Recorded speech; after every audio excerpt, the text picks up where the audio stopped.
Good morning, everyone out there in the Geek Cheese universe. It's a multiverse, actually. The Geek Cheese universe is the original multiverse, I would argue. We're gonna get going here in just a moment or two. It's of course our Saturday morning stream. I don't have coffee next to me. I did not feel like getting some, so I have nothing in front of me actually, so I'm woefully unprepared, but nonetheless this is our 8 a.m.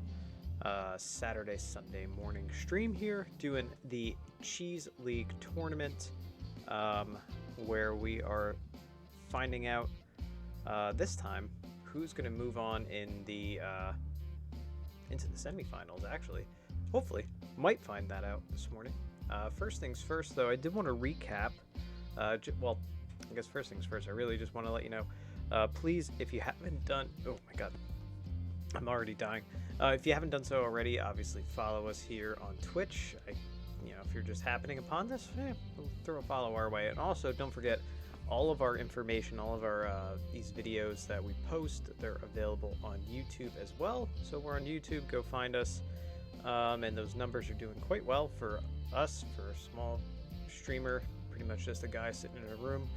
That is what it is. But yeah, it's doing well. So thank you. So all these videos, of course, post afterward, after they stream here live. So it's good stuff. And we will have, actually, depending what happens here this morning, we may do something different tonight. So it's gonna depend.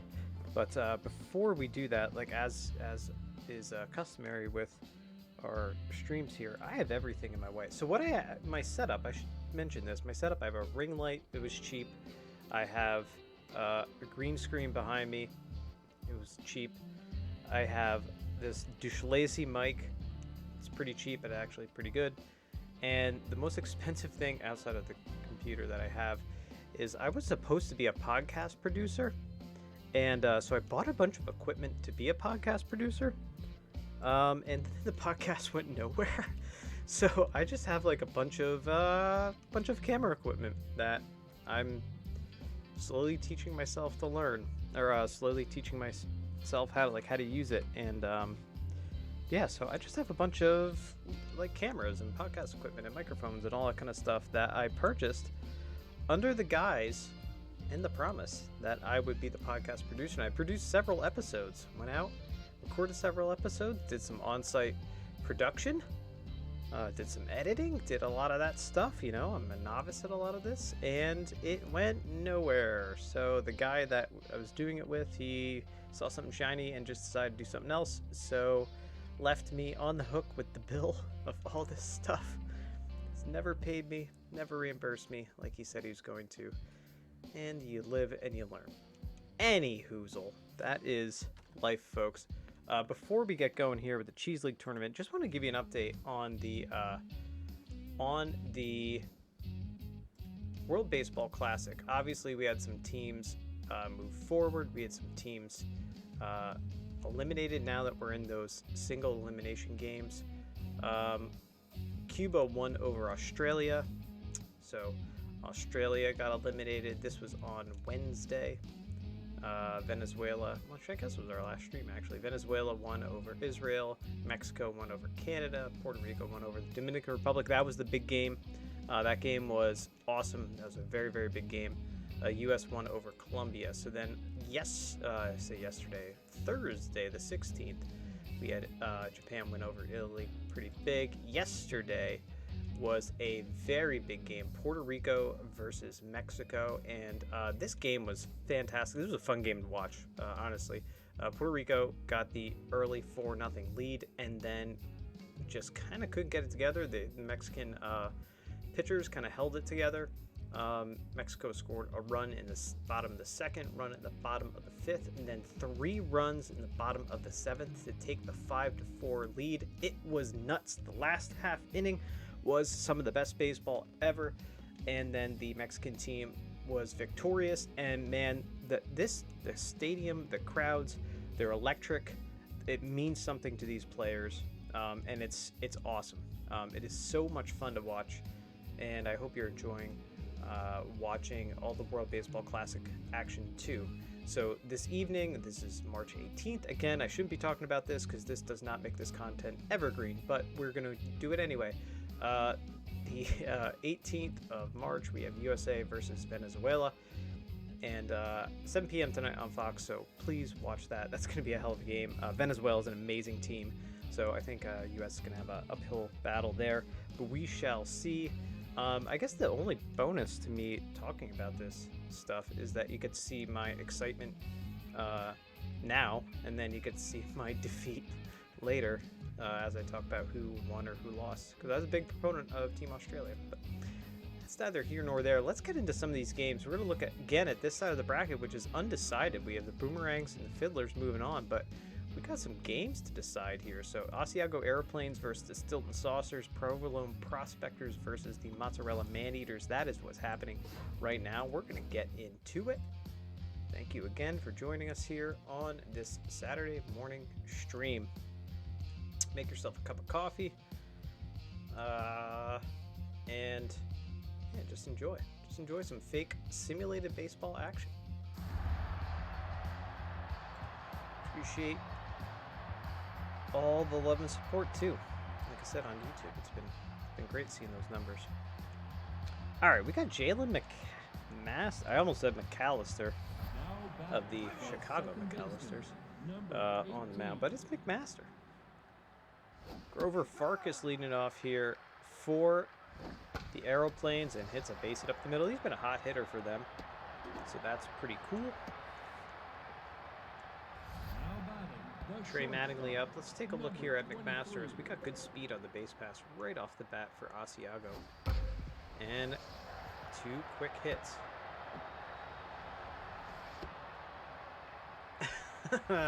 Hello then again, Christy.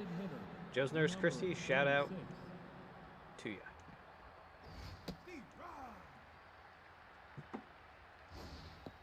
That is strike 2. 0-2 in the hole is Sherry Droop.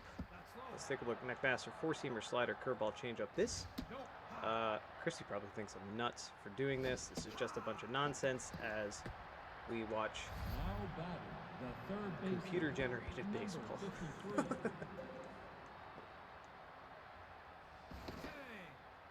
There's a pickoff move. Goes to third. Good throw actually may have had Farkas. So, runners at the corners now. Does set up the double play. It doesn't matter. It's a base knock up the middle. Run scores. Aeroplanes take the 1-0 lead. And steps the struggling Donna Francis.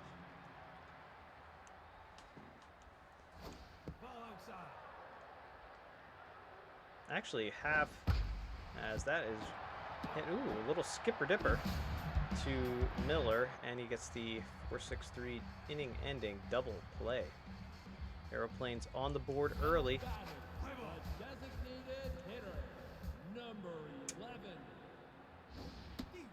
And Anson Cap steps in, facing off against Estes.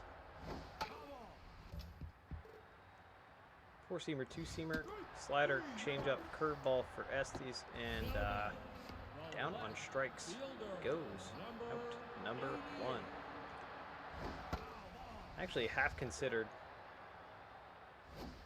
putting this this stream up on the mostly talking thread of Twitch, as that's a little base knock into left field.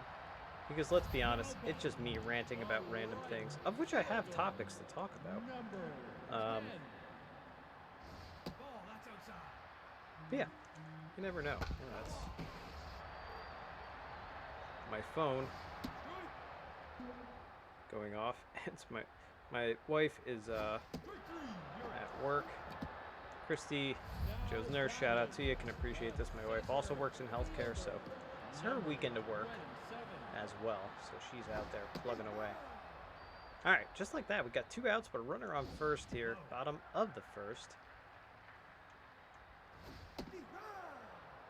1 and 2, down on strikes it goes. Got him chasing a little lateral movement there on that slider. 6, 7, 8 due up for the Asiago team. Look at the beautiful mountains, beautiful red rocks in the background here at Red Rock Ballpark. I was just, it was a foul ball. I was just looking at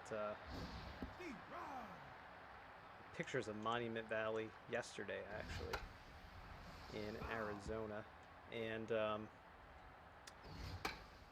was fouled away. It's either Monument Valley or down on strikes it goes, or the Painted Desert. I can't recall, but when my wife and I honeymooned down in Sedona and then traveled up to the Grand Canyon, lots of hiking, lots of beautiful hiking. McMaster goes down on the 1-3 put out. Kenna Howell steps in. This is her first at bat. Look at this of the tourney. When we were traveling from Sedona to up to northern Arizona, we had either 2 routes to take, as you see a little ground out to end the inning. So we could either take kind of like the more, it was kind of direct but not really direct route, and then we could take more of the scenic route. And we were kind of short on time because we did a couple extra stops, a couple extra hikes on the way up to Slide Rock State Park in Arizona. Shout out to it. There's a strike, Cardio Wilson. So we took the more direct route, and the more direct route was actually through Navajo territory, and it was interesting. We saw some Navajo ponies just like wild roaming, lots of empty spaces. Miguel Russell dives, gets the sure out at first. The runner moves up. And it was beautiful. It was absolutely beautiful. Very desolate. There's about an hour and a half where we were just on the road ourselves. We didn't see any cars. We passed, at one point, this might have been on the return trip down to Flagstaff, but we did pass the Flintstones-themed campsite, or campground. Out number 2, a very bold move there to run in front of Mitchell. I'm sorry, in front of Russell. So runner moves up to third. with 2 outs, and that's a knock down the line, but foul. But we just missed, and that runner gets stranded. Out number 3. Go to the top of the 3rd. But doing the more direct, non-direct scenic route through Navajo territory, we actually missed. I can't remember if it was either Monument Valley, driving through Monument Valley, or driving through the Painted Desert. But if I just would have looked a little closer, we could have had an epic drive, even though it was nonetheless epic. But you live and you learn. Down on strikes he goes. I think we're back to the top of the order. Yes, we are with Grover Farkas.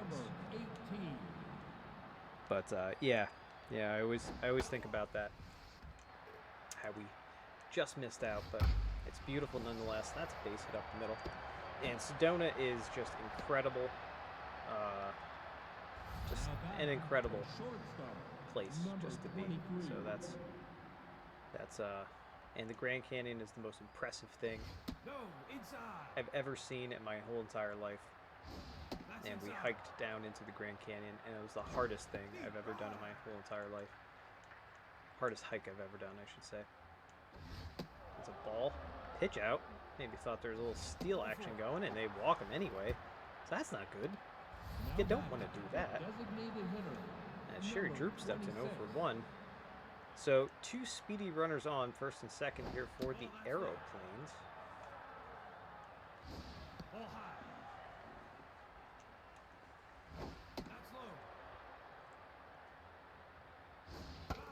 Fouled away. I don't even know how I got talking about Arizona. Oh, because of Red Rock Park. That's what we're talking about. Yeah, Sedona's cool. It's a cool place. That's hit. Little drop step. Goes back. Tags. Goes to 3rd. Run comes into 2nd. That's exactly what you want to do, kids, if you're watching. You want to throw to 2nd in that situation. Split the runners. You don't want to throw to 3rd and possibly advance that runner from 1st to 2nd. Because that would be bad, because then you have 2 runners in scoring position. So that is your little Coach Craig moment of the morning. That one is tanked, and that's gone. That's a no-doubter. He kind of golfed that one. Gel Russell, that power. We were waiting for it. 411-foot jack. 2nd homer, 10th RBI of the tournament gives the Asiago Aeroplanes 4-0 lead. And don't forget, folks, they lead this series 3-2. Donna Francis steps in. All right, McMaster's now looking a little tense out there. Just top of the 3rd, and he's already at almost 50 pitches. And Francis goes down a strike. So that's how that ends. Very anticlimactic. But they get 3 runs, top of the 3rd. I'm 1 and 2 due up for the home team Saucers. Second baseman, number 34.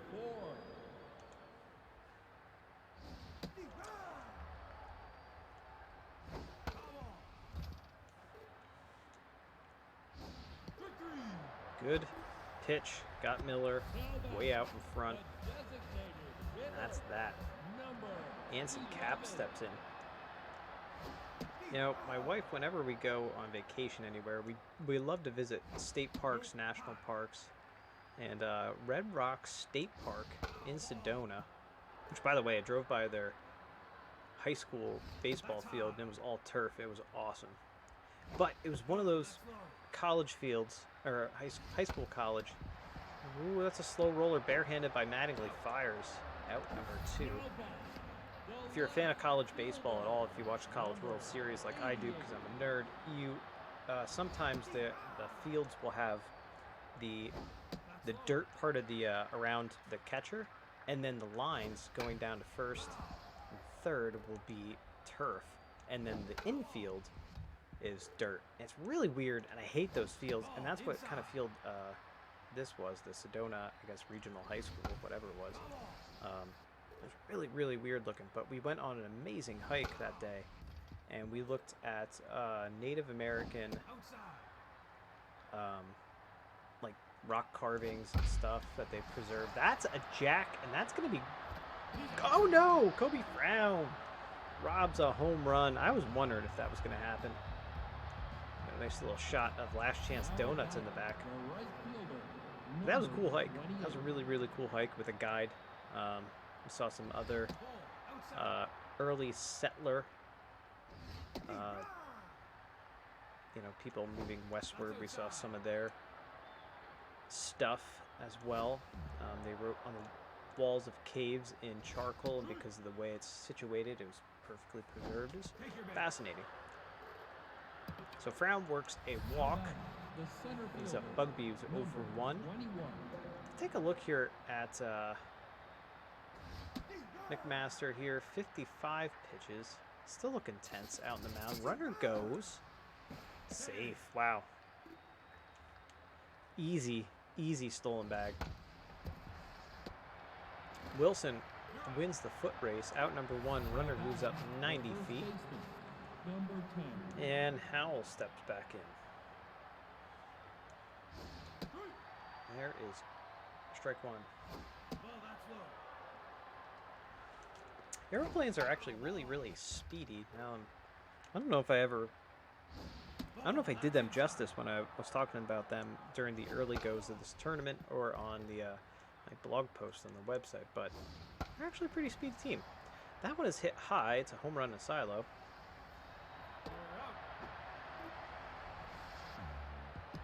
And he just misses that. Just drops the ball. Number 34. Shane Ruiz steps in.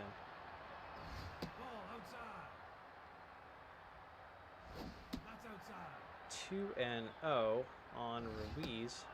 Looking for his first hit of the tourney with 2 outs. Big looping curveball. And walks him. So McMaster just doesn't have his stuff today, and that brings up the top of the order. 2 for 2 is Grover Farkas. This is a dangerous part of this lineup.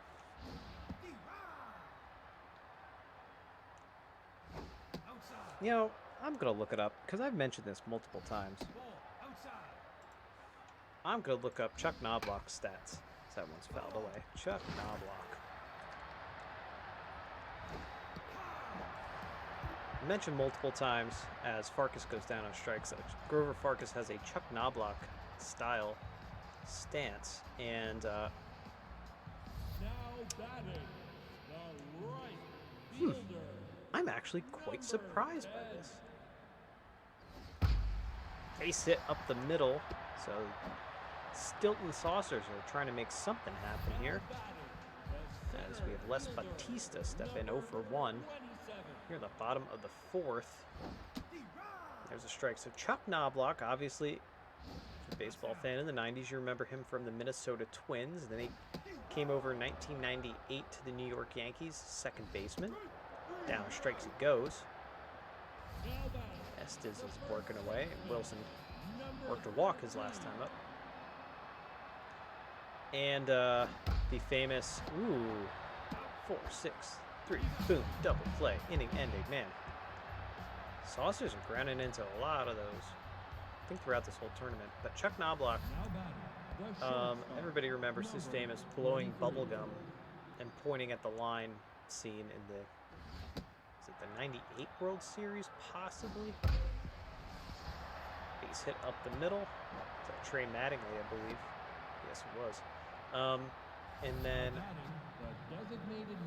it might have been the ALCS actually, but anyway, nonetheless. And then he got the yips. Ooh, a weird little ricochet off the mound. Did you see that? It was either off the mound or off the pitcher. The third baseman, number 53. So double play ball. Miguel Russell steps in. He jacked a homer his last time up.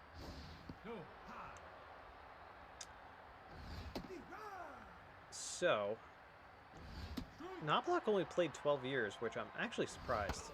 But he got the yips later in his career, and he couldn't throw the ball from second to first. And he just, couldn't make it happen. His final year, played for the Royals, 80 games, and then he was pretty much done. Batted .289, though. OPS plus of 106. That's above average. He had some good seasons. He had hit 292 for the Yankees in 1990, or 1999, sorry, 283 in 2000. Only played 102 games. Must have got hurt. Actually, that might have been the... Nah, was that the Ips year? I don't know. Anyway. Right through the wickets, up the middle. Again, the Saucers have a base runner. And we got a base runner here. For the home team, again, looking to make something happen. It's just been all silent here with their bats. Rhea Bracketeers actually kind of struggled too in this tourney, and she goes down on strikes. Again, the struggles continue. Besto Sierra.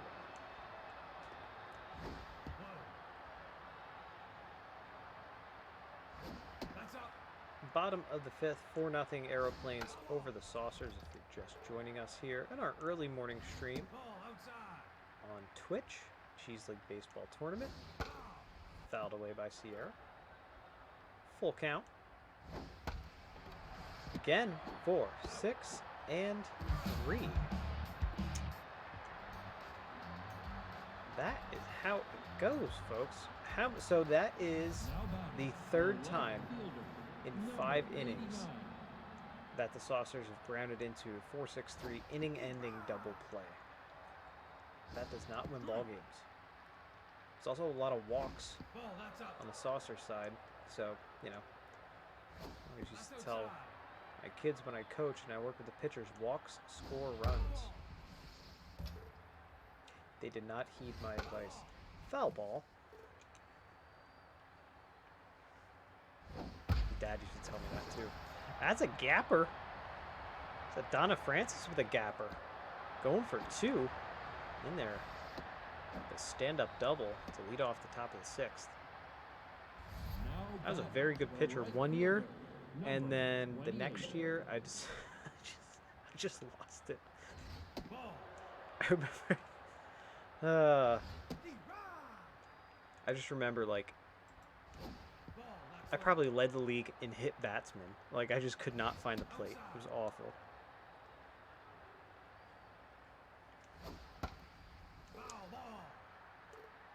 Three and 2 on Kobe Frown. That's a home run in a silo for sure.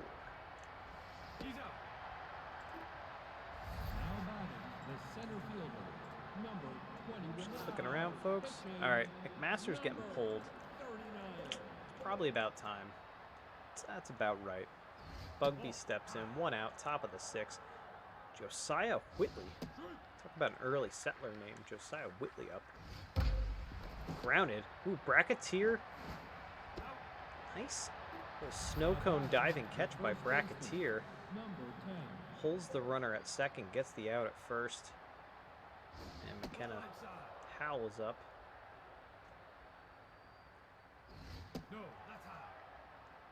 I don't know if there's any relation to Thurston,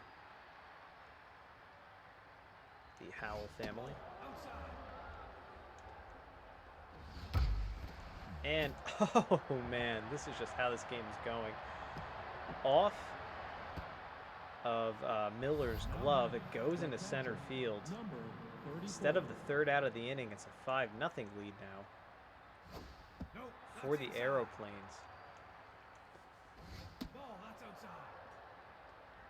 Shane Ruiz steps in, struggling at the plate, obviously, as we can see.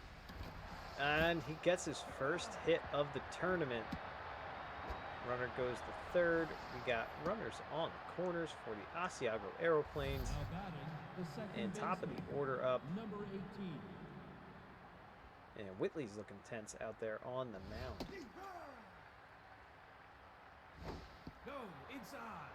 A lot of errands to do and a lot of grown-up things to do today, and I just don't want to do them.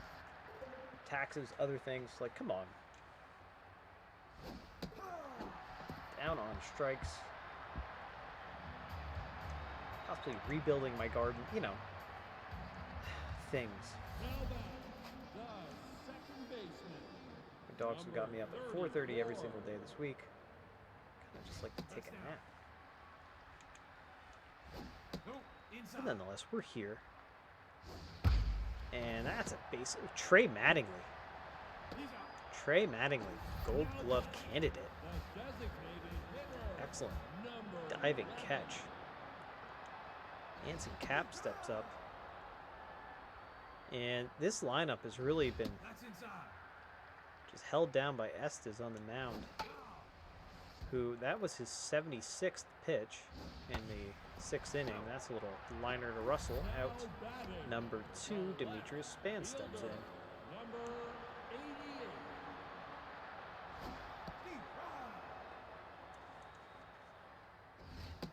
Span's one of the better hitters in this lineup, just kind of kept quiet today, except for right there, making me eat my words as he hits a base hit up the middle. Now batting. The right fielder. In steps Number Lowry.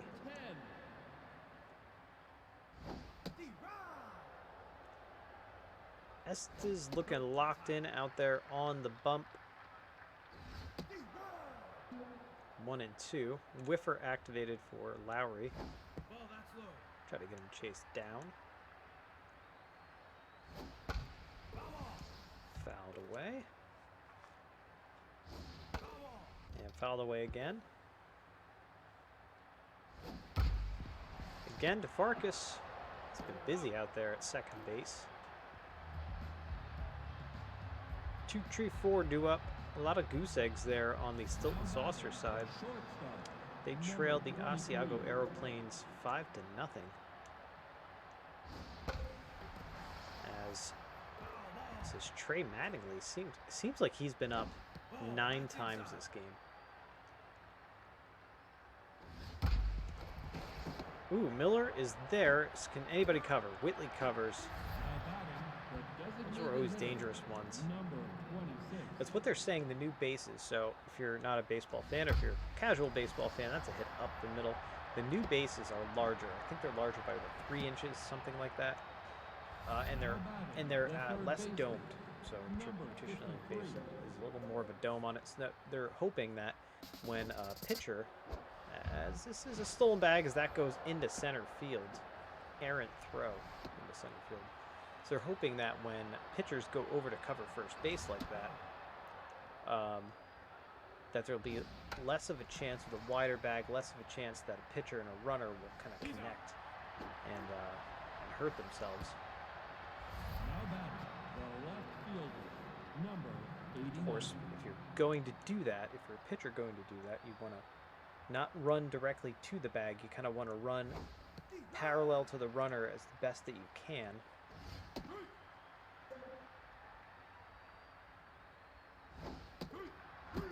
Down on strikes. Francis goes. Now batting. The center fielder. Les Bautista steps in 0-for-2, as many of these Saucers hitters are. So if the Aeroplanes win, that will definitely be the first error in my predictions, my early predictions of the tournament. Focus out, number 1. Now batting. The first baseman. Number 13. Ah, a little hugger of the line there. Down first base. So another base runner for the Saucers. Garrett Peacock in, 1-for-2 today. And he hits a high fly can of corn here for Francis. 2 outs, and Bracketeer is struggling to be a Bracketeer. Number 24. Steps in.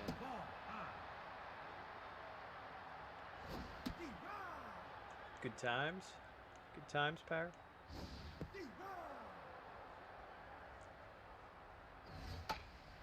Popped up. A lot of foul territory. Can there be a play? Oh, a little diving try. But nothing doing.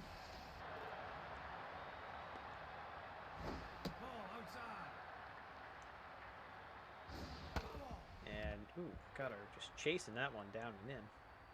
All right, Estes is in the red now. So Velocity's in the red. Over 100 pitches.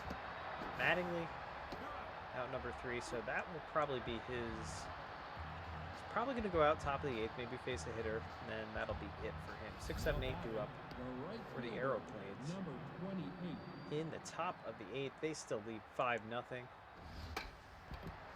Little squibber down to Peacock. Now batting, the center fielder, number 21.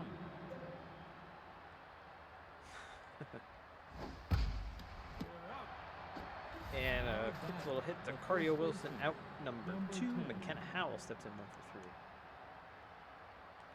That's low. Ball, that's low. 2-0 on her, and there's a foul. Aeroplanes are definitely killing it. I agree. That's a hit McKenna Howell. She's 2 for 4. And her first game. Yeah, it's The catcher, number 34. Shane Ruiz steps in. All right, Whitley's pulled. Turner comes in. 25. That's low. Yeah, the Aeroplanes are playing a lot better than I thought they would. The Saucers bats just kind of went cold.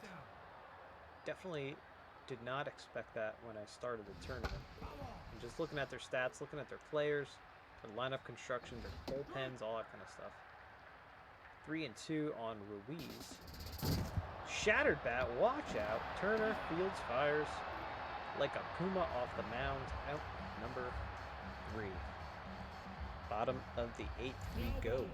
The catcher. Now pitching, number 49. All right, no, I was wrong. Estes is pulled right away. Duarte comes in, closer. These closers are a little soft in this game. I have to say that. Like 4 outs and they're already tired. Come on, another shattered bat off the fist. Mattingly. Out number 1.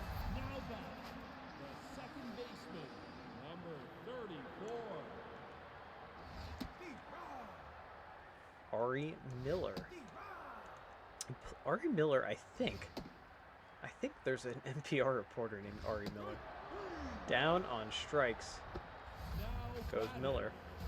I feel like I've heard that name before, like in media somewhere. Duarte just making quick work of this lineup. Pumping strikes. Just gas, 96. Down on strikes, top of the 9th, folks. 5-0 Aeroplanes winning it. And top of the lineup, this is just awful. This is a rough game for... If you're a Stilton Saucers fan out there, I apologize. This is rough.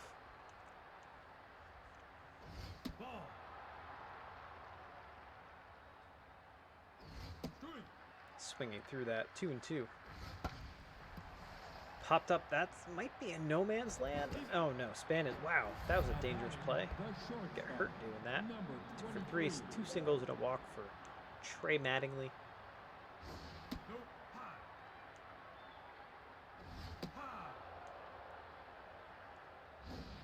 There's that slider. See the little rising fastball on Turner. There's another slider. A little flat there, 2 and 2. Peacock with the diving stop gets the speedy Mattingly, and that brings up Drew. So if the Asiago Airplanes continue this hot streak, they could definitely be a team to watch. The rest of the tournament, let's see who they face off against of. Or, oh my god. Wow, that wasn't even an actual sentence. It was like, was that like 3 past participles or something that I just said in a row and that like nothing made sense? Let's see who the Aeroplanes face as we head into the semifinals. That is, if they do win this game, you never know. Stranger things have happened.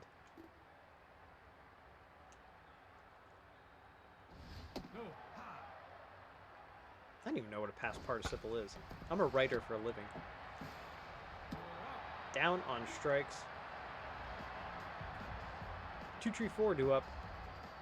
Some hits, some strikeouts. Let's see if Span can get things going here for the Saucers. Bottom of the 9th. They're losing 5-0. And Mattingly again with the diving stop fires, and they just get him by a step. Now batting, Colt Lowry now 1 for 3 with a single. number 10. Duarte's also making me eat my words because that's his, what, 4th hitter that he faced, and he's looking just stellar out there. Mattingly again, deep in the hole, no play. Now batting, the center fielder. All right, that brings up Batista 0 for 3, runner on first. Pretty decent speed on first, too. But you got a lefty pitcher up, so I don't think they would steal. So Aeroplane's hoping for the double play to end this game. That one's hit high and far. Does it have the distance? It does. All right. Maybe something happening here. 2-run ding-dong, 367-foot shot for Batista. First homer, 4th RBI of the tournament. That puts the Saucers on the board. Cardio Wilson steps in. Number 13. Duarte now looking tense out there. Stranger things have happened. In the dirt, Duarte a little rattled. I went to Howell, out number 2. Now batting, Let's see if Peacock, who's 1 for 3, can keep the momentum going here. A lot happens with 2 for the Saucers. That's a ball. 1-1. Now 1-2, down to their final strike. And that should do it, folks. A liner to Kobe Frown. Ain't game over. Inning over, game over. Aeroplanes win. And they are advancing. 5-12-0 to 2-7-0. I really thought the Saucers were going to come back there. But the Asiago pitching just really kept them. Look at Miguel Russell.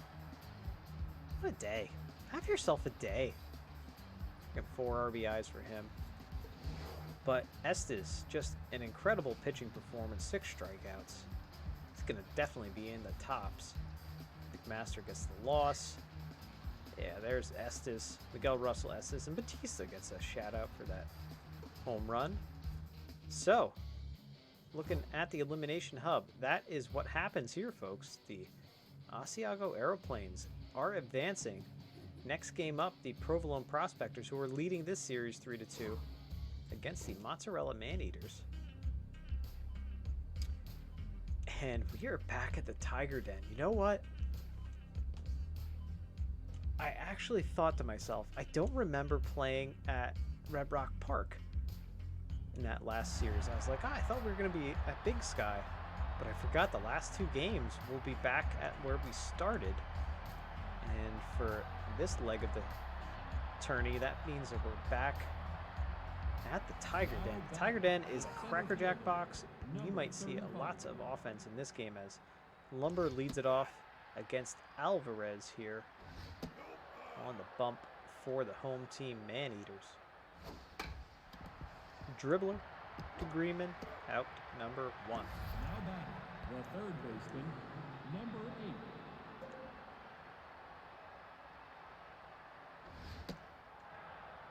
Phone's telling me all types of things that are happening that I don't care about, like winter storms. Nah, whatever. 3-1 on Marin, and walked him. All right, so let's see. Designated hitter, Katana steps in. number 12. Let's see what Alvarez has. 4-seamer, slider, curveball, changeup for this virtual pitcher. Velocity and jump pitcher more so than accuracy. Might see a lot of walks. Ooh, almost hit her in the shins. Good speed in the bases. Ooh, that just sneaks down the line. So, Now batting, the first baseman, Emmy Corker steps in. number 20. She's the home run leader in this tournament, I believe. With 2 on, 1 out, top of the first. Obviously, Prospectors, they're playing for a spot in the semifinal. They wanna win this game. 2-2 is the count. Liner, and they double him up. Nothing can do about that. As we have Whistle Bender on the mound For the Provolone Prospectors, Buddy Greenman leading off for the home team. Bender has a 0 ERA. Huh. .71 whip. That's walks and hits per innings pitched. Walks in here. That whip will go up. .86. Interesting. Ari Bell steps in. Bender, oh, this could be a 3, 6, and back to 3 double play. Andre Wallace steps in. Bender has a slew of pitches, kind of more of a fastball pitcher. Got the 2-seamer, the 4-seamer, and the cutter. Also throws a slider and a curveball. Looking locked in.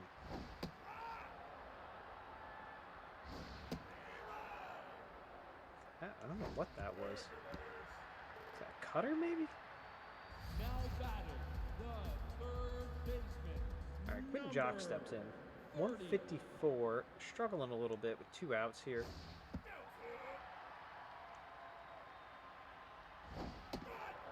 One and one on Jock. Foul ball.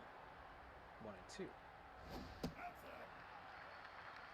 2 and 2.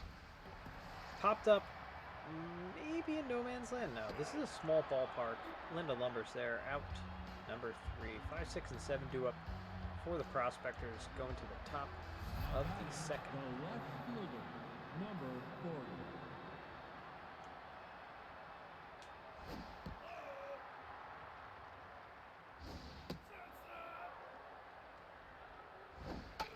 Got into Wormhole the other night, folks, on YouTube, looking at old hardcore punk videos from back in the day. That'll just take you back. Yeah, Para in the chat is a fan of the Prospectors, rooting for them to win. Move on to the next stage in the tourney. Jewel Mendez steps in, runner on first.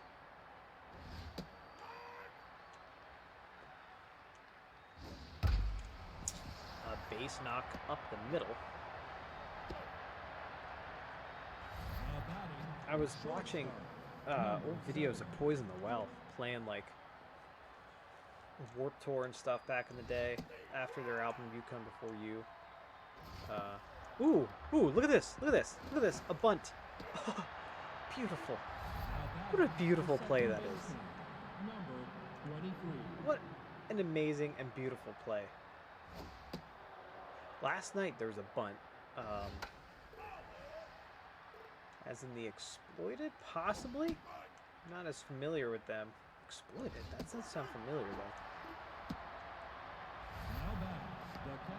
Exploited sounds very familiar.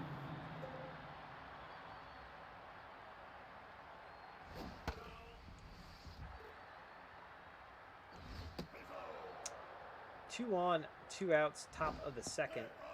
2 strikes on Braylon Padilla. Whoa! Almost hit him in the noggin. 2-2 count. And now 3. And that one is going to get caught. Kenneth Connor is there. Out number 3. 2 runners stranded by the Provolone Prospectors to go to the bottom of the second. Scottish hardcore from the early 80s. The Exploited. Okay.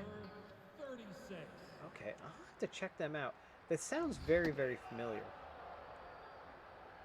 Is that like around the Minor Threat, Dag Nasty? Well, Dag Nasty I think came after Minor Threat. Cro-Mags, like all that kind of stuff. That 80s punk and hardcore scene, no effects. Down on strikes it goes. Andrew Kerr down on strikes. Still say one of the best punk albums of all time. Obviously, no effects. Punk and Drublic is a great album. Yeah, Minor Threat's amazing. Minor Threat and then Dag Nasty. Another damn, some of the Minor Threat guys, I believe. And obviously, as the runner goes and safe. Now, obviously, you can't talk about Minor Threat without talking about Fugazi, who's So influential. Ian McKay. Good speed on the base pass, and that is going to be a base hit into the corner. Runner comes home, and the Mozzarella Man-Eaters get on the board first. The left fielder, number 53. With one out here, bottom of the second. Price. And again, a 3-6-3 double play to end the inning. So the Mozzarella Man-Eaters score first. We got top of the order coming up here for the Prospectors. Now batting, the center But fielder, number 35. so no effects. Their album, it's just kind of like an EP, I suppose, but it's just one song, The Decline. It's probably one of the greatest punk songs, if not the greatest punk song ever written. It's about 20-some minutes, I think, 23 minutes, and it just incredible. Now Written batting, back the in third maybe baseman, number 93, something like that, but talks about politics and issues in America, and just so relevant today. Every now and then I'll just pop that on and just remember my childhood. So when I was a kid, I didn't listen to there's a strike. 3-1 now on Marin, runner on first, and now 3-2. When I was a kid, I didn't listen to normal music. When I was a 7-year-old, and walks him. So 2 on now for the Prospectors. Now batting, the Quintana up. designated hitter, Big power hitter, 1-for-1. Nobody out. When I was a kid, when I was 6, 7 years old, I was listening to Nirvana. I was listening to bands I shouldn't have been listening to, like No Effects and Minor Threat. And I was listening to Black Flag and another walks the bases loaded. now batting, the Obviously, first baseman, another big band that number came 12. out early 90s when I was banging out there in the early 90s. 7-year-old. Oh, is this going to get... It's a little dying quail that falls in. They get the out at third, but the run comes home, The left fielder, and that number ties the ball game with 1 out. Now runners on first and second. But Rage Against the Machine came out when I was a kid. Again, should have been listening to this stuff. But I had an older brother introduce me to a lot of awesome music, and man, Rage Against the Machine kind of changed my perspective on music. Just down on strikes, good pitch there. Now batting, Tied the him up. right fielder, Nice number and tight. 30. As Mendez steps in. Yeah, Rage Against the Machine was really just influential to me. Man, just excellent band. But obviously, bands like Minor Threat were talking about the same social issues. No Effects were talking about the same social issues. And they get out of this inning. That was a big inning there for Alvarez on the mound. Very big inning. Prospectors get 1, but that could have been very, very ugly when she gets out of it. That brings up Spud Pepperonis. Bottom of the third here, tie game. But, you know, other bands I was listening to at the time, Earth Crisis. I popped Earth Crisis on before. Now batting, Earth Crisis? second baseman, number Rage Against the Machine was my street ball warm-up music, yes. Rage Against the Machine, I used to listen to them and Rollins Band when when I would lift weights when I was a kid. And Turmoil. Turmoil was a big band. Gotta be bumping that when you arrive at the playground. Absolutely. Show them that you mean business. So quick bottom of the fourth there, or bottom of the third. Top of the fourth we go. Now batting, Prospectors the coming up the bat. number 7. Yeah, when I lifted weights a lot when I was younger. It's probably why I have bad shoulders. Ooh, Alvarez. Oh, hot shot. Excuse me. The second Throw baseman, over to first. number 23. Yeah, Rage Against the Machine, Turmoil, Earth Crisis. So Earth Crisis did an album. They did a live album called The Oath That Keeps... I think it's called The Oath That Keeps Me Free. And they do I have to look it up now. Sunshine of Your Love, the Cream song. They do a cover. Earth Crisis was a straight edge hardcore band, West Coast straight edge hardcore, very big into animal rights, very big into issues. Honestly, would have been Morrissey's favorite band socially. But their live album, man, when Smash or the Smash comes on, whew, takes me back. But such a good live album. And the cover of Sunshine of Your Love, just that opening riff, that just so, man, so good. I was bumping them the other day. Takes me back. And then you got like bands like Snapcase. Snapcase kind of like, that's a base hit. Bottom of the fourth, 1-1 tie here.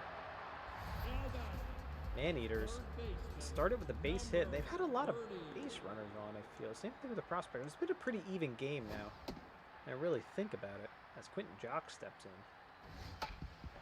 Grounder, this could be 2, and it is. Oh, okay. Hamilton just tags the runner and then goes over to first for the 4-3 double play. Andrew Kerr steps in. When I first heard the opening little riff to Zombie Prescription by Snapcase, man, it's like the scratching on the guitar. It just sounds nasty. Oh, that was great. Down on strikes. Andrew Kerr's not having a good day at the plate. I think that's his second strikeout. Top of the order duo, top of the fifth here for Prospectors. Let's see if they can get something going. 1 for 2 is Linda Lumber. Let's take a temp check here in Alvarez real quick. 78th pitch right there, top of the 5th. This might be her last innings. Looking kind of rough out there on the mound. Maybe you're losing a little bit. You see a lot of movement on the meters. That's a base hit at the middle.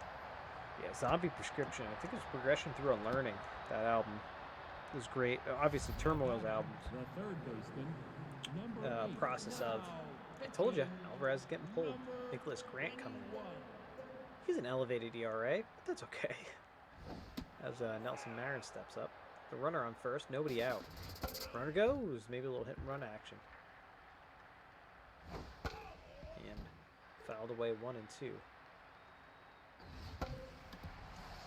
Oh, what happened there? Could have caught that at third base, but he just decided not to. Designated hitter, number 12. Okay, so maybe a little error? Greenman. Oh my god. Oh my god. Things are unraveling right now for the Maneaters. They get the out at second, but now the runner's on the corners. Instead of 2 outs, runner on third, 1 out, runners on the corners. And the heavy hitting Emmy Corker up. And I think they're throwing around Corker a little bit. There's a strike. This one's going to be in the dirt. Okay, maybe not. What's going on here?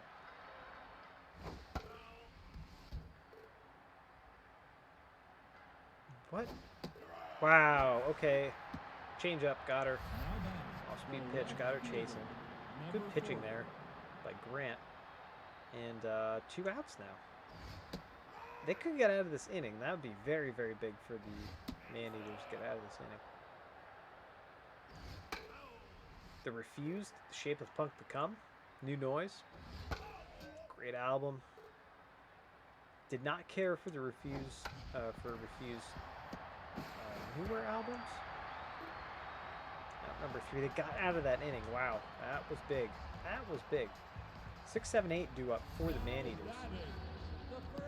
Jax Griffith. Let's take a look here at Bender. He's got 50 pitches. Kind of a different look here on the Prospector side. Looking locked in.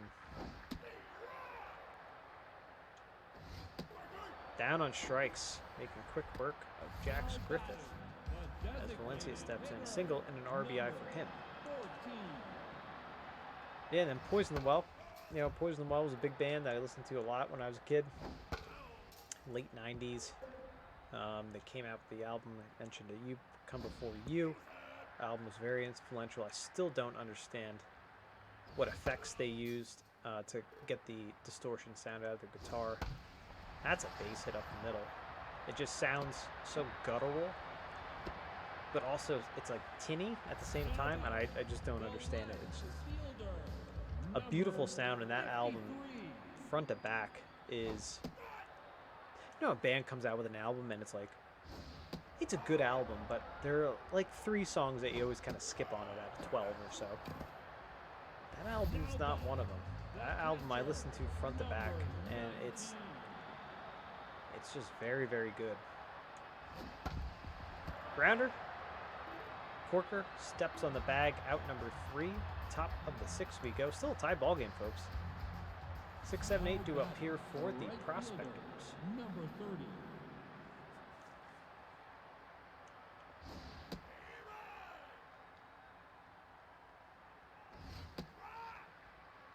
Oh, and 2, Glenn Mendez, and she fouls that one away. I'm trying to think of other things. That one's ripped, kind of turned on it, and ripped it into the second deck for a foul.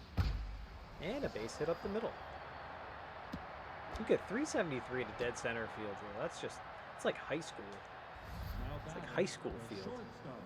Number 7. Lena Price now. 316 average for her. 2 homers, 4 RBIs. And she increases her average with that little hit up the middle. So, you know, a base hit up the middle, you know that the batters are right on it. Number 23. Hamilton steps in now. 0 for 2.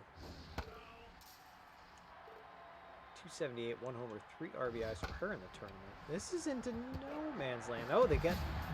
Okay, so 2 can play at that game, so we got a 4-3 double play there with 2 outs, runner on third. It's the second time we've seen that today. That's crazy.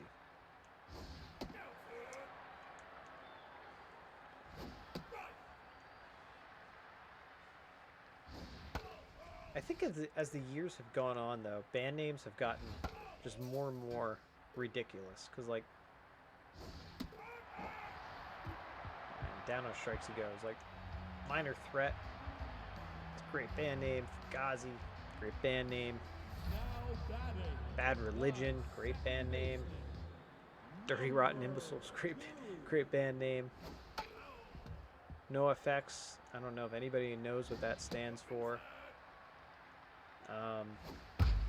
Cro-Mags, that is a base hit into the gap. Mendez fields it, and it's a leadoff double in the bottom of the 6th for the Maneaters. But now, like bands that I listen to, it's like the Abominable Iron Sloth. It's a great doom metal band. Out number 1 as the runner advances to third. Exocannibals eat their enemies. He died from death. The Tony Danza Tap Dance Extravaganza. It's an actual band. They're actually good. 2 and 2. Ooh, Corker trying to dive and get that one. 3 and 2. Runner on third. Fouled away. Let's see if Bender can work out of this one. Ooh, that runner's coming home. Oh no! Wow! Wow! Wow! Wow! I was gonna say, don't run home. So that was a walk though. So runners on the corners. Infield comes in. Quentin Jock up.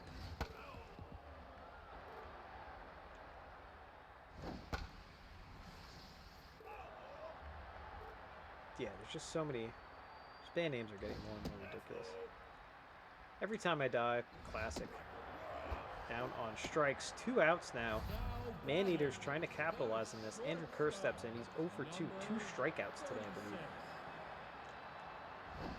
Ball in the dirt. Is the runner coming home? No. Advances to second.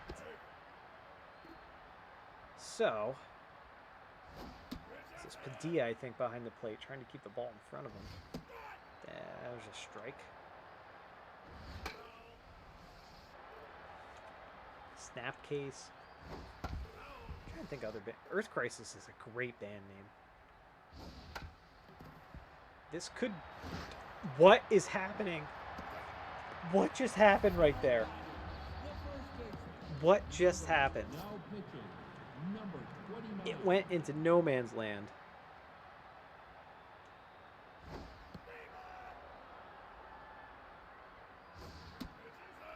Into no man's land.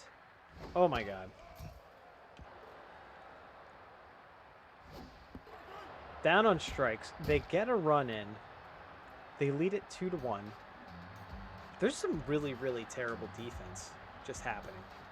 Absolute chaos. Absolute chaos. Number 35. As a first baseman, you need to understand your role. Your role is to be there to get the out. So if you're first baseman coming over to get that ball, you got to understand you're going to have. It's easier for, as Greenman snow cones it, out number 1. It's easier to have.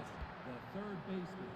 It's easier to have the second baseman kind of run in, grab that ball, use their momentum, than you are to cut over, stop, pivot, throw. It's just. So you got to go, back off, cover the bag.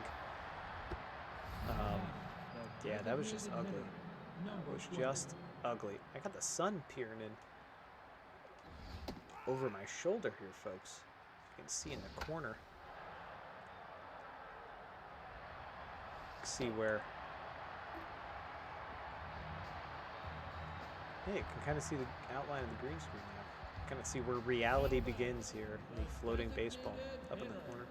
Number 14. A break in reality and simulated fictional baseball. Now batting, the left All right, so what do we got? Bottom of the 7th, 2-1, close game. Foul ball.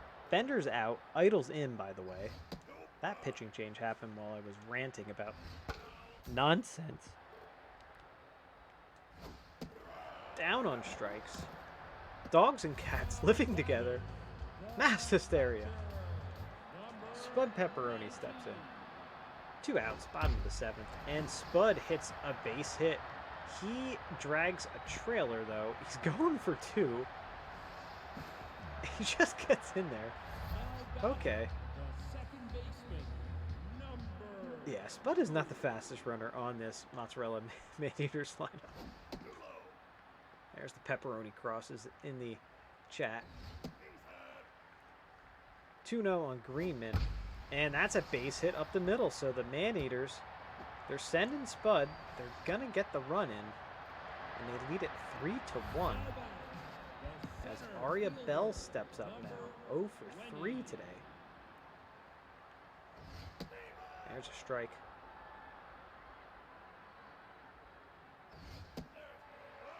One and one on Bell. Popped up behind home plate. I think that's going to get off the screen. Yes.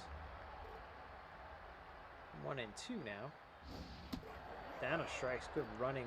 I don't know if that was a slider or something running to the outside part of the plate. Got her chasing though. 4, 5, and 6 due up for the prospectors. They're trailing here.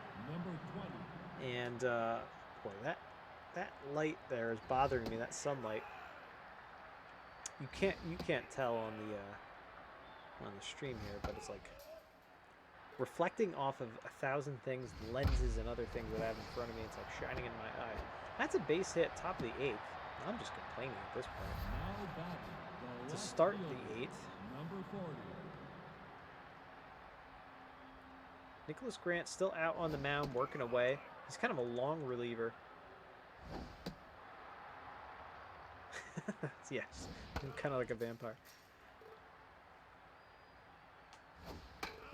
It's kind of funny, but not funny because my wife will come home from work and I will have every single light off in the house, TV's off, everything's off because I don't like watch TV. I kind of just like do stuff, clean or listen to music, and I see Keith Dude come in. Clean, listen to music, listen to podcasts, listen to things. Oh, that's gonna duck in. I think I'm trying to advance the runner. No. Call. 2 on with 1 out now. Top of the 8th. Elena Price steps up. Number 7. And she'll be like, what is going on in here? It's like the house is dark. I thought nobody was home. I'm like, no, I'm just like, I don't know, just being cheap, I guess. That's a base hit. So, Paros Now batting, Provolone the second Prospectors baseman, number 20. Now are batting, threatening, and that number 3. okay. Hamilton is out. We're gonna Frigate come in as a pinch hitter. Power versus righties is activated.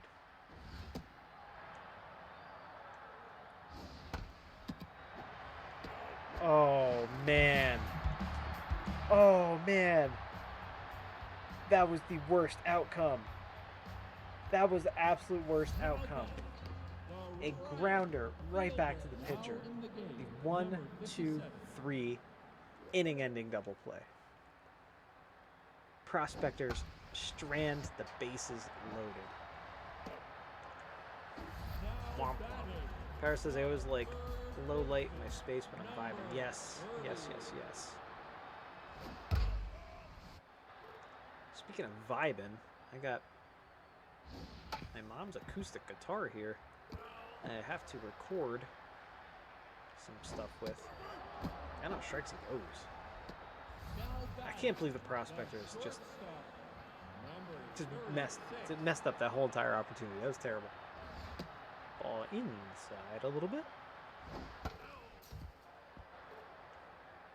1-1 on Kerr, and he hits a ball into the gap.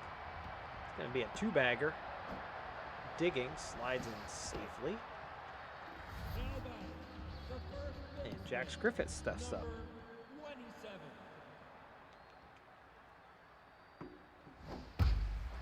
And that one is jacked, but foul.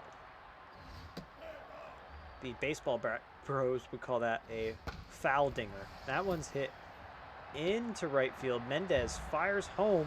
Play at the plate, no play. Cut off the Corker. And the Maneaters take the 4-1 lead now. And that's going to chase Idle from the game. McGillies comes in. If you guys have not watched the Baseball Bat Bros on YouTube, I highly recommend it. It's just a bunch of guys, just some buddies, and they just test out all types of bats. And they just hit dingers. That's pretty much all they do. They just hit baseballs. It's great. It's fantastic. Price with the diving stop. Do they get him? Yes, they do, just by a half a step. Out number 3. We go to the top of the 9th. All right, Maneater's trying to close this one out.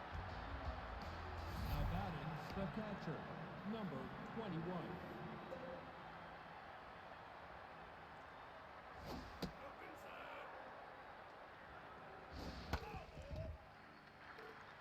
One and one. Time we got 9:16. Really, it's only 9:16. Huh. Now batting, the center Linda fielder, Lumber steps number in. 2 for 4, 2 singles for her. And grounder to Griffith. So the Prospectors down to their final out here The third as baseman, Nelson Marin steps up. number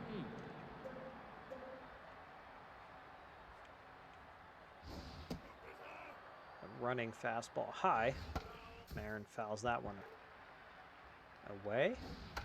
And to Griffith, steps on first. Out number 3. The Mozzarella Maneaters win the ball game, folks.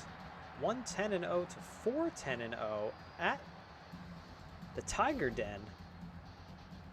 And Bender gets the loss. Tough. He pitched very, very well. Grant gets the win. Duke gets the save. Here are our top 3, Greenman, Grant, and Bender. It's kind of a pitcher's duel there for a little while. So, that ties the series here at 3 apiece. Interesting. And we're just going to watch it.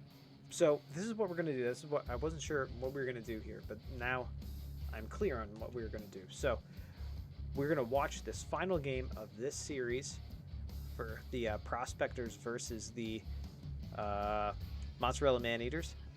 And we're going to see who is victorious. And then starting tomorrow, 8 a.m., we will have the quarterfinals and start those series. We'll have the Boomerangs versus the Fiddlers, and then the Aeroplanes versus whoever wins this game. So let's get right into it, because I am kind of eager to see who's going to be victorious. This is the series deciding game. the Man-Eaters could upset the big power-hitting Provolone Prospectors.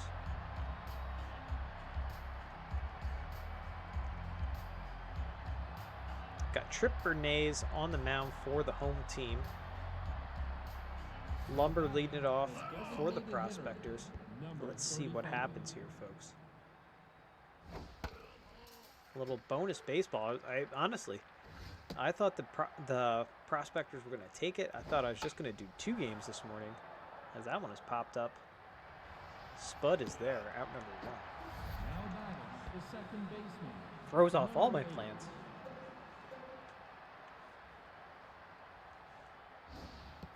But what that does do, it frees me up tonight, because I was going to stream again tonight at 7. But it frees me up Now batting, the center to watch fielder, the U.S.-Venezuela game at 7 o'clock on Fox, World Baseball Classic. So instead of spending that time with me, you would spend it with I guess the fine broadcasters at Fox. I don't know. That gets in the crowd. I don't necessarily like the Fox broadcasters. Yes, best laid plan, something.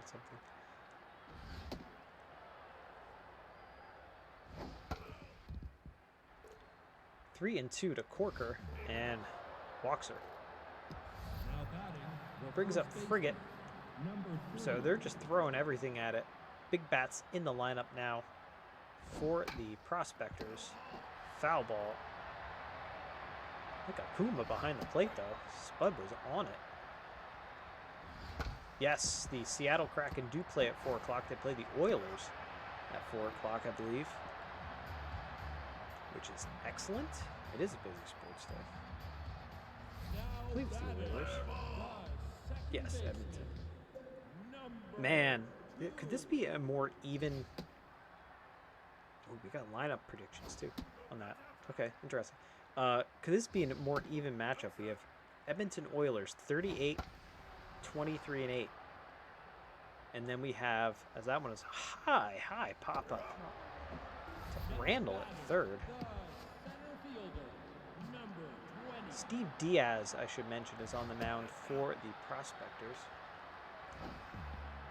So the Oilers, like I said, 38, 23, and 8. The Seattle Kraken, 38, 23, and 7. And the lineups. Let's see who is in the net tonight. Fielder, number 10. Grubauer. Philip Grubauer, the German gentleman, supposedly in the net tonight for the Seattle Kraken against the Oilers.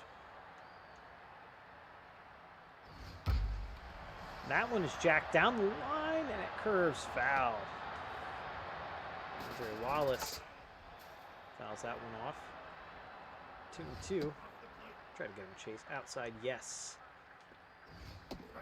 Paris says we need this win to stay in the running. Absolutely. This is a very, very critical game for the Seattle Kraken. Very, very critical game. They've been playing some decent hockey, I will say that. Every now and then they'll have a slip up, and they'll just like let the game just go. It's just like gone, and you can tell. It's the one thing about the Kraken, is that is out number 3. Seattle Kraken, you can almost tell within the first minute if they're gonna lose the game. It's like, oh, okay, you guys feel like you don't have your heart in it today. It's really strange.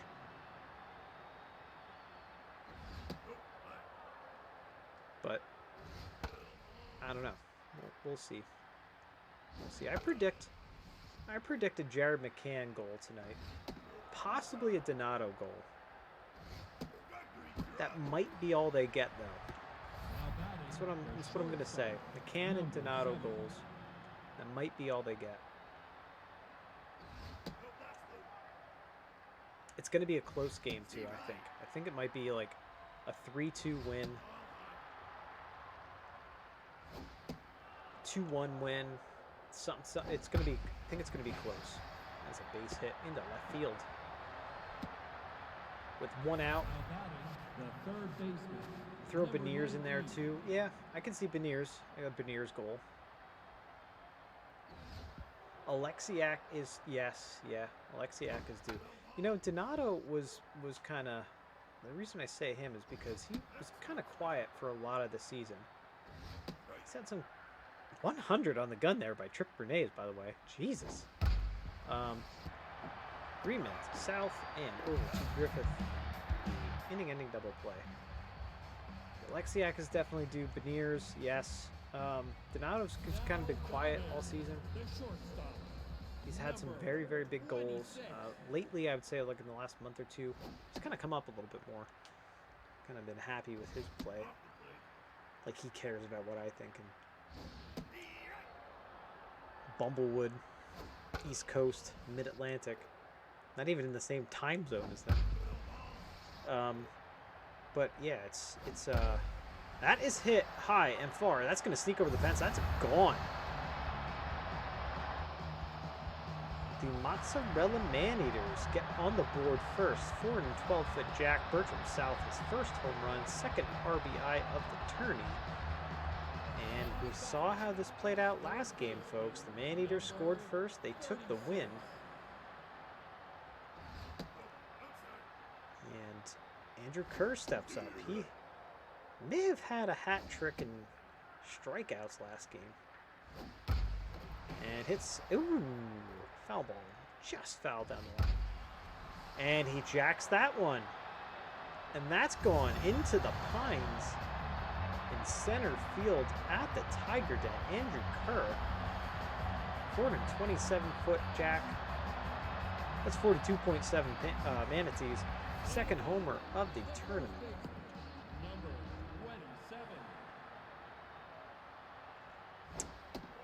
All right, Steve Diaz now looking tense out on the mound. I can't imagine. This is the deciding game, folks. I can't imagine he's gonna last much longer, right? There's nobody out yet. And Jax Griffith just shows bunt. Like, what are you doing, Mozzarella Man-Eaters? There's a lot of manatees just hit out right there. It's a lot. Spud Pepperoni steps in, and he hits a base hit into left field. What's the difference between a manatee and a dugong? I think it's the split tail, right? Do dugongs have a split tail while manatees have a single flipper in the back? Is that what it is? Both endangered? Different parts of the world, but both endangered? 1 and 2 on Connor. Oh man, a double play ball would be big here for the prospectors, or just a strikeout right there. Now batting, the second baseman, number 2. I have to look that up. What's the difference between a manatee and a dugong? Manatees have a paddle tail. Okay. But the dugongs have more of the, yeah, okay, dugongs have more of the traditional flipper, whereas manatees have a paddle tail. That one is hit, and it's a freaking home run. Oh my god, I looked down for a second, and a 3-run jack just sneaks over, 389-foot shot. Aria Bell, third homer, 7th RBI of the tournament. And the Mozzarella Man-Eaters take the 5-0 lead. Benson now on the mound as Diaz gets chased from the game. Gives up 5 runs. It's marine biology. I'm your guy. Dugong's faces look pretty cool too. Kind of look more like a, almost have like a catfish kind of face. That is off of Benson. He recovers, though, for the final out. So the bleeding stops. Bottom of the second, the Man-Eaters get 5 runs from the top of the third. See if the Provolone Prospectors can get on the board here. Frankly, the Manatee could use little Weight Watchers. The Dugong looks pretty trim. Does the dugong though? So manatee lives off the coast of Florida primarily, like that's their habitat. But do the dugongs, they live in rivers? Is that like a river dolphin kind of thing too?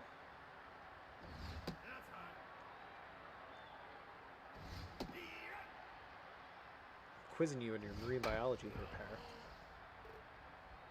This is a learning type of broadcast. I mean, baseball is secondary. We're just here to learn. The designated hitter, number 35.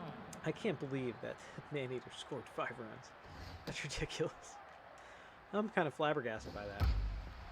Rounder to Greenman. It's out number 3. Quick inning for the Mozzarella Ball Club. Basically the same. Okay, so they basically live off the coast. As we have Travis Valencia step up. Shallow coastal waters. Less river dugongs. Although out there, the Yangtze River out in China, they have river dolphins out there, I believe, right? There's river dolphins there. Only 2 places in the world. I think they have the pink river dolphin out there, and then in the Amazon, they have a river dolphin. Which, just think about that. Like, think how crazy that is. It's a freaking dolphin that lives in a river. It's nuts. Like, that's so cool. 1 and 2. On South, and now looks at a ball high from Benson, who came in, try to kind of settle things down for this Prospectors Ball Club, and walks him. I did a project when I was a kid on river dolphins. I think dugongs are more saltwater, manatees are more brackish or freshwater. Really? That's a base hit into right field. So 2 on now, 1 out for the Mozzarella Maneaters. Jax Griffith steps in. Boy, that sun is shining through really bright here, folks. That one ducks in front of Quintana. Bases juiced. Ducks on the pond for Spud Pepperonis, who's been swinging a hot stick so far this game.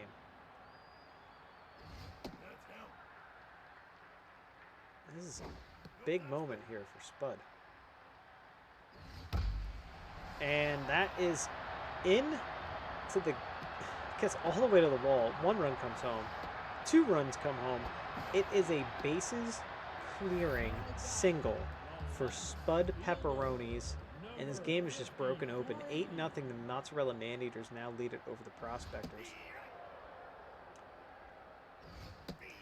That is very true. River dolphins are cool. Bull sharks can handle freshwater too. Yeah, it's something to do with their renal system, the bull sharks, that can process salt in a different way, I believe. It's not uncommon to see bull sharks in rivers. I believe bull sharks have been caught as far north in the Mississippi River, as we see Frigate catch that one to end this inning. I think up in St. Louis they've caught bull sharks in the Mississippi River. Yeah, you're not very good at picking these teams. That's true. The original Cheese League Power was a fan of the Feud and Fouls, who, spoiler alert, did not do well. It's a high fly pop-up. Can of corn here for Bell, out number 1. And Emmy Corker steps up. She walked her first time up to the bat. So Bernays has a heck of a lead here. And hasn't even thrown 50 pitches yet, so he's looking pretty good. I believe the largest recorded bull shark ever caught on a rod and reel was caught in a river, and I believe in Africa, possibly, as Spud Pepperonis puts that away, by that guy who did that show River Monsters. Which, shout out to it. Shout out to River Monsters. One of the best television shows ever. Love that guy. Guy knows like 15 different languages, has been all over the world, just phenomenal. What are you swinging at, Rasp Frigate? Can we also just talk about that? Like, what was he just swinging at? It was like a little lollipop inside, tied him up, swung at it, full count. Swings at something high up at his eyes. And Griffith with a nice diving catch wins the foot race, out number 3.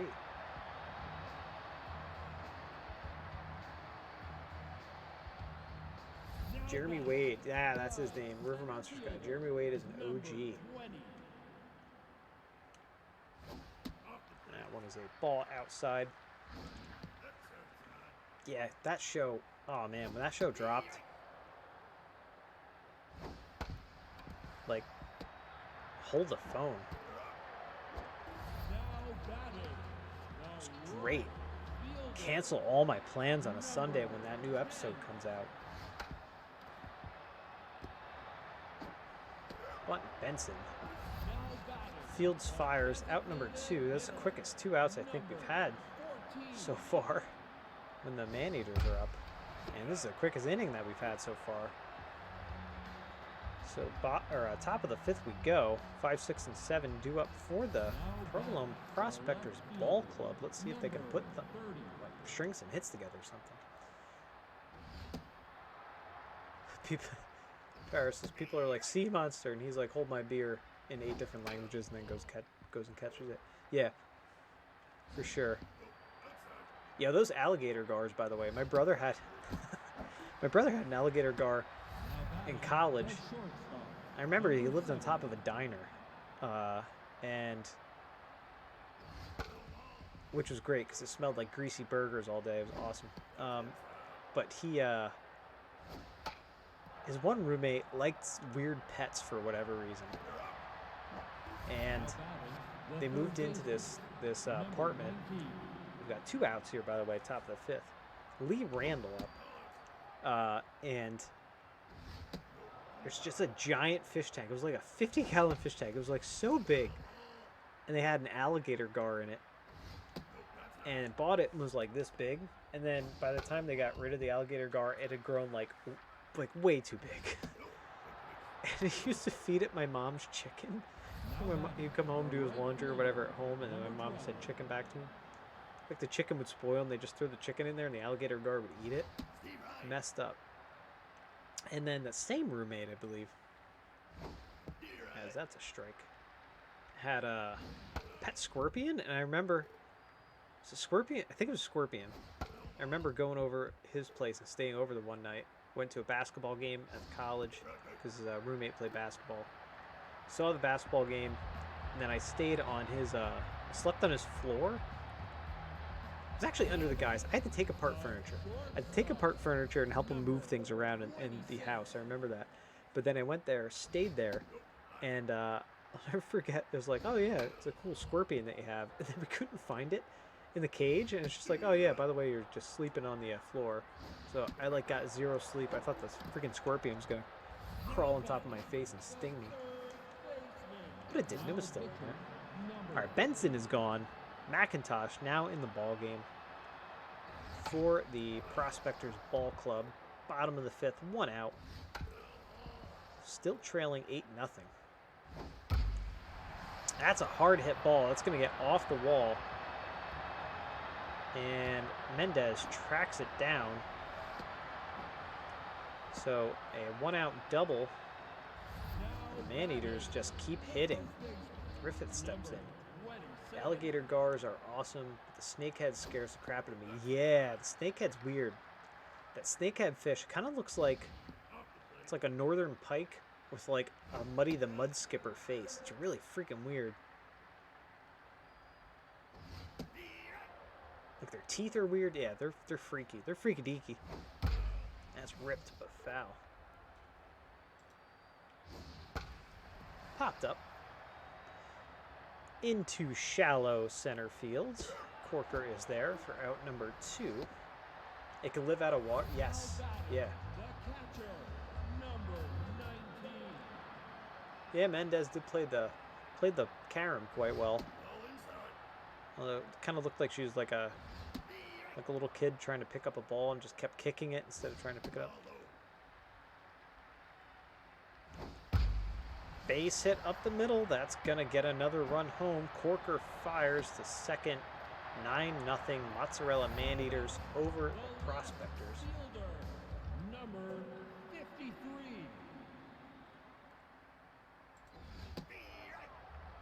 Kenneth Connor steps in now. The snakehead can live out of water and walk around. Like, What are you doing? What are you doing, nature? That's a base hit into left field. Man, these mozzarella man-hitters, or man-eaters teams, they might as well be man-hitters. Like, they're just hitting ball. The second baseman, Can walk and number live out of water and walk around. That's just terrifying. There has to be a made-for-TV or sci-fi made-for-TV movie about the snakehead fish, right? There has to be. If it's that terrifying of a creature that it can just like walk around and breathe air, but it's also a fish. Oh, man. Another base hit. Runners advance on the corners. 10 Zipola. Man-eaters over top of the prospectors. That brings in Idol. We saw him last game. And it's only the bottom of the 5th, folks. It's like Sharknado. They have a couple of movies. No freaking way.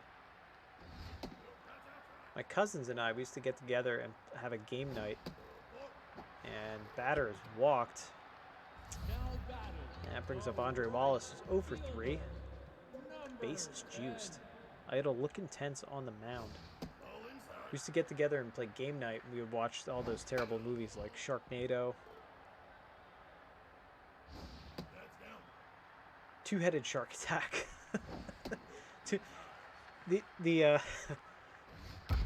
That's a base hit up the middle. This just it's like lamb chop, folks. It's the song that never ends here. These man-eater hitters are just keep on going. 12-0 now, bottom of the 5th, and that one sneaks through the right side. Quintana fires home. Play at the plate. No play. 13-0. The naming of Snakehead Terror, that's what it's called. You can get it on Blu-ray. That's awesome. There's strike 2. Idol looking to put this one away. Strike out Bertram Souther, get him to ground out or pop out or something to end this awful inning here. Fouled away, 2-2. Down on strikes. So, 5 runs here in the bottom of the 5th. 9-1-2 due up for the Provolone Prospectors. They are losing 13-0 in this elimination game.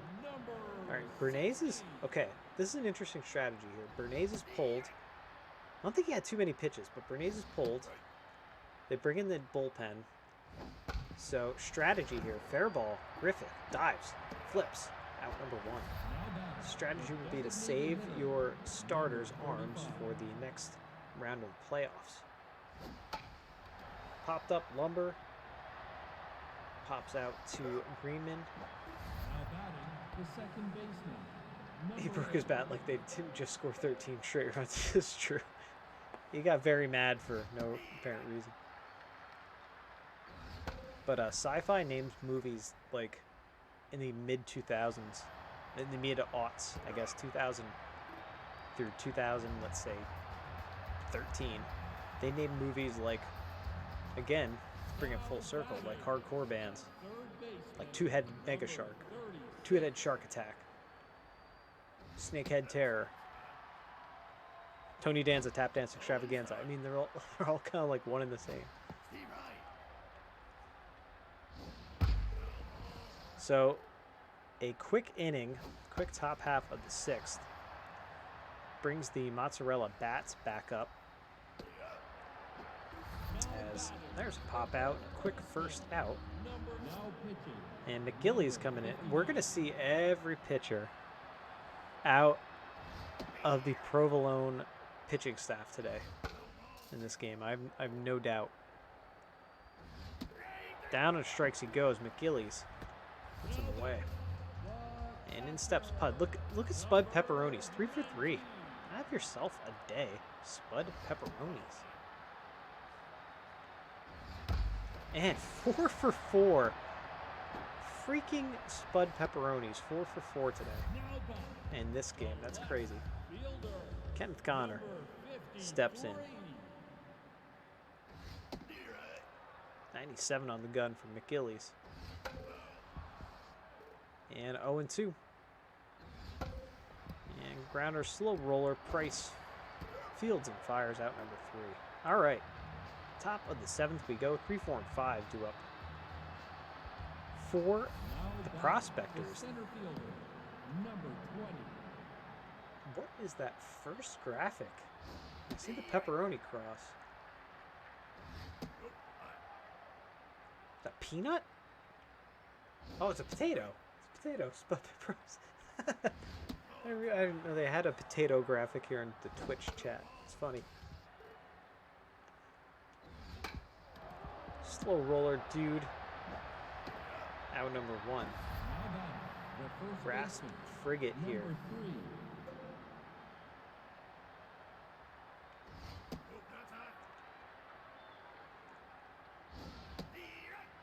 This is a crazy game, folks. This is an absolutely crazy game. In an elimination game, the Man-Eaters tie the series. And then again, in an elimination game... Ooh, that one is off of the shortstop, though. Okay.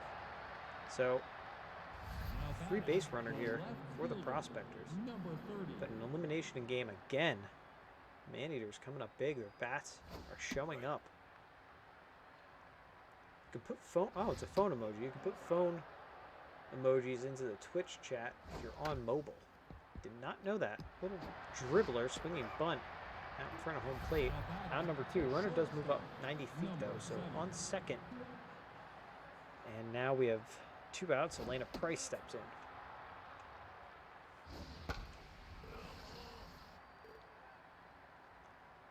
One and 1, little outside, and a little high. 3 and 1 to Price. And this sun that's behind me, I'm like all shaded now, and I look all gloomy and weird. But the sun that's behind me, it looks delightful. I think I'm gonna take my pepperonis for a walk.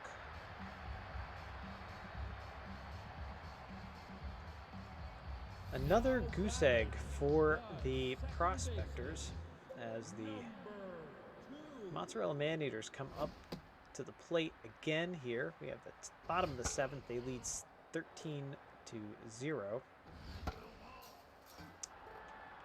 I think a run errands. I think I mentioned it earlier. I don't want to do it, but you know, that's what you got to do when you get old. Aria Bell, she had a dinger today. Run ding dong.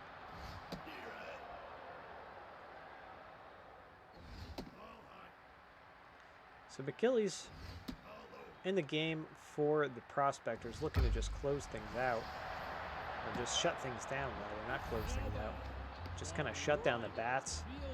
Make some quick innings, get those Prospector bats up, but they've been quiet. That should be the final out. It's not. I'm surprised. Corker, that actually surprised me. I thought Corker would have ran and got that, but I guess not. That brings up Valencia.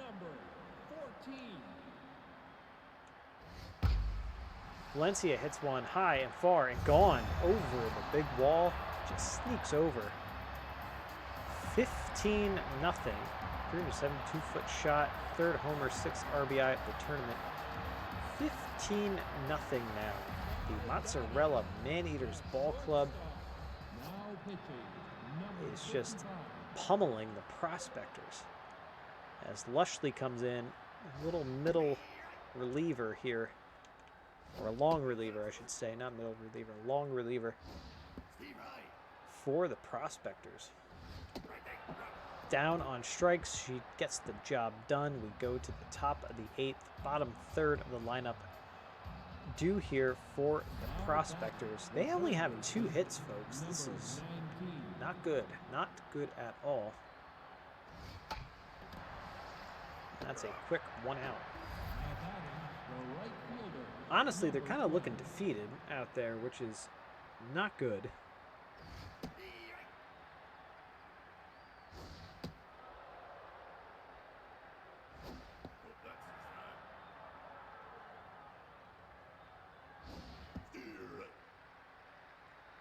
don't know. Now I'm getting all types of manatee things on my phone, so thank you for that, Para. Like manatee updates. Now batting, the Like the catcher, manatee count or number something. I don't 28. know what's going on in my phone. Alright, so now we got 2 outs. Slubby is up. And she just waves at that one. And now I'm getting updates from my phone about people at the front door. Now batting, the And it's a manatee. third baseman, number 36. I already started drawing concepts for a manatee-themed team here in the Cheese League, if we were to expand the league. Now batting, And I'm going to try to figure out how to make that. 27. Real-time population updates, yes. Today's manatee count. One of the, if you're a podcast listener out there, Jim Jeffries, has a comedian, has a pretty good podcast. It's called I Don't Know About That, and he kind of learns about a topic. They bring on an expert and everything. But his kind of second in command, his sidekick on the show, is a guy named Forrest, and he worked with manatees down in Florida. He did the manatee count. And it's kind of interesting to hear him talk about that. He's a marine biologist, The catcher, but now turned stand-up comic, I guess. All right, Spud is back up. He's 4 for 4. Can Spud make it 5 for 5? Can he have the day of his life? No, he cannot. He is 4 for 5. All right, this is it. Just looking for 3 outs. The Mozzarella Ball Club 3 outs away from advancing to the semifinals. And in steps Nola Dixon, hits that one high and far, and that's gone. So 394-foot shot, Lumber's first homer, third RBI of the tournament, and at least the prospectors aren't getting shut out. So Dixon, like I said, out on the mound now. 15-1. The Maneater's still winning. Down on strikes he goes. And the Corker steps in. At least they didn't get shut out. Don't call it a comeback. I've been here for years. A little diving, a little sliding catch. Andre Wallace can't make it happen. So that's a free base runner, folks. So 1 on, 1 out. Ras Frigate up. And popped up to third base. Kerr is there. Out number 2. Down to their final out. Jewel Mendez, 0 for 3 today, steps in against Dixon.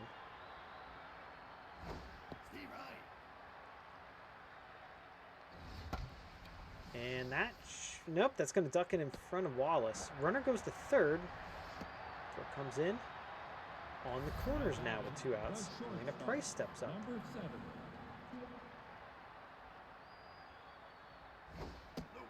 Ball inside, low inside. There's a high. Call ball. There's a base hit through the left side. So two runs come in this inning. We got first and second rather, as Lee Randall steps in 0 for 2. There's a strike. Wings away at that one. Down to their final strike. Almost got him chasing 1 and 2. And fouled away. And 1 and 2. Popped up. Wallace is there. The Maneaters fans go nuts. They are advancing to the semifinal round in the Cheese League tournament. Let's take a look at these lines. 2-6-1 to 15-16-0. They just pummeled the prospectors pitching. And just look at all these hits. I mean, just ridiculous. Though, like I did say, where is he? But Pepperoni's 4 for 5 day and 4 RBIs. I mean, just Jesus. Look at all the pitchers used on the Provolone side. Bernays gets the win. Diaz gets the loss. Spud with the first nod here. Then we got Bell and Kerr. And that's how that series wraps up, folks. That's how it wraps up. So let's take a look at the bracket now. We got the Bree Boomerangs and the Feta Fiddlers on one side. On the next side of the bracket, we have the Asiago Aeroplanes and the Mozzarella Man-Eaters. So I picked this. I picked the Prospectors and I picked the Saucers to win. So I was wrong, completely off on this whole side of the bracket. But that's how it works out. Let's take a look. We're going to be at the Swagger Center for the first game.